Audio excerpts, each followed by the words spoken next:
En 40 ans, nos élites ont bradé notre liberté nationale, c'est-à-dire notre souveraineté. Aujourd'hui, votre bulletin de vote, qui autrefois vous servait à exprimer des choix nationaux dans des domaines très variés, comme le domaine monétaire, budgétaire, commercial ou encore de défense, ce bulletin de vote est aujourd'hui vidé de sa substance et ne vous permet en réalité de donner des avis que sur un très faible nombre de sujets. Nos élites ont transformé la France en pays mineur, le privant de tous ses instruments de souveraineté. Pour dire les choses simplement, tout se passe comme si aujourd'hui la France était revenue chez papa et maman. Nous avons maman Banque Centrale Européenne qui, chaque mois, nous donne notre argent de poche, c'est-à-dire le stock de monnaie dont notre économie a besoin.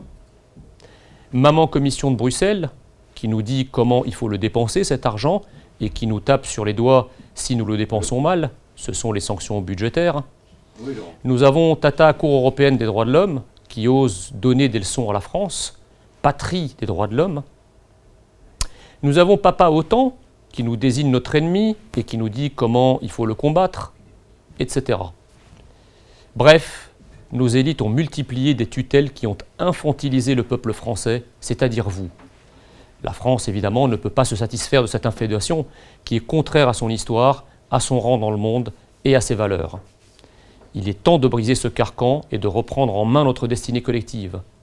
Évidemment, toute liberté n'est jamais un chemin tracé où tout est prévisible et prévu. La tutelle est toujours plus confortable que de s'assurer tout seul.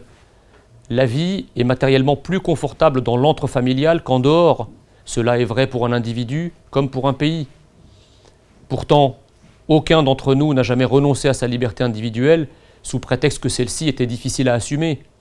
Il faut toujours choisir la responsabilité de la liberté au confort de la tutelle. La politique n'est pas l'idéologie. L'idéologie rassure parce qu'elle prétend avoir des réponses à toutes les situations avant même qu'elles n'arrivent. C'est exactement le cas de l'idéologie mondialiste et européiste. Or, il n'est de politique que celle des circonstances, comme l'a montré la crise financière, mais aussi la crise de l'euro ou encore les attentats qui ont ensanglanté notre pays. Personne ne les avait prévus ni programmés, ce qui explique l'inconséquence de nos élites à nous en protéger. Un pays comme la France doit d'autant moins appréhender l'incertitude des circonstances que pendant des siècles, il a su en tirer le meilleur profit pour sa grandeur et la grandeur de son peuple, et même, oui, chers amis, la grandeur du monde.